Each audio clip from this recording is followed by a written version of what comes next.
Natagpuan ang bangkay ng isang lalaki sa isang bakanteng lote sa Antipolo, Rizal. Inaalam pa ng mga otoridad ang kanyang pagkakakilanlan. May unang balita si Bea Pinlac. Nabulabog ang mga residente ng Antipolo, Rizal nang matagpuan nila ang bangkay ng isang lalaki sa isang bakanteng lote sa barangay San Jose, Martes ng umaga. Natagpuan din ang mga basyo ng bala ng baril malapit sa katawan ng lalaki. Nung nadaanan ko po yung magbubuti, tsaka may dalawang tricycle doon, tinuro po sa akin. May nakita pong isang bangkay. Yung pong kanya pong biting sa kanan po, mayroon pong tato. Yun po, tsaka siya po yung nakadapa, tsaka sa kanyang ulo ng mga isang dangkal lang, mayroon pong bas yung baril. Agad daw siyang tumawag ng tulong sa mga otoridad. So siya yung nagsabi sa amin na positive nga po, may bangkay doon.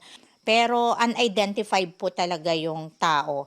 Pati ang kalapit na barangay Pinugay sa Baras, Rizal, rumesponde rin para malaman kung residente ba nila ang natagpo ang bangkay. Baka may pagkakakilanlan na isa sa aming residente, kaya po chinek ko.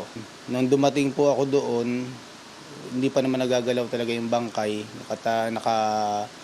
nakadapa na nakapatalikod.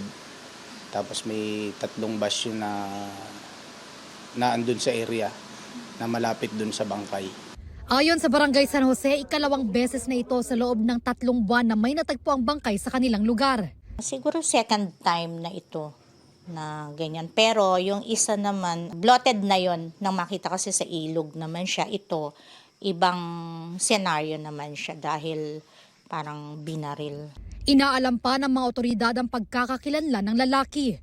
Patuloy ring iniimbestigahan ng Antipolo Police kung paano napunta roon ang bangkay. Ito ang unang balita. Bea Pinlac para sa GMA Integrated News. Gusto mo bang mauna sa mga balita? Mag-subscribe na sa GMA Integrated News sa YouTube at tumutok sa unang balita.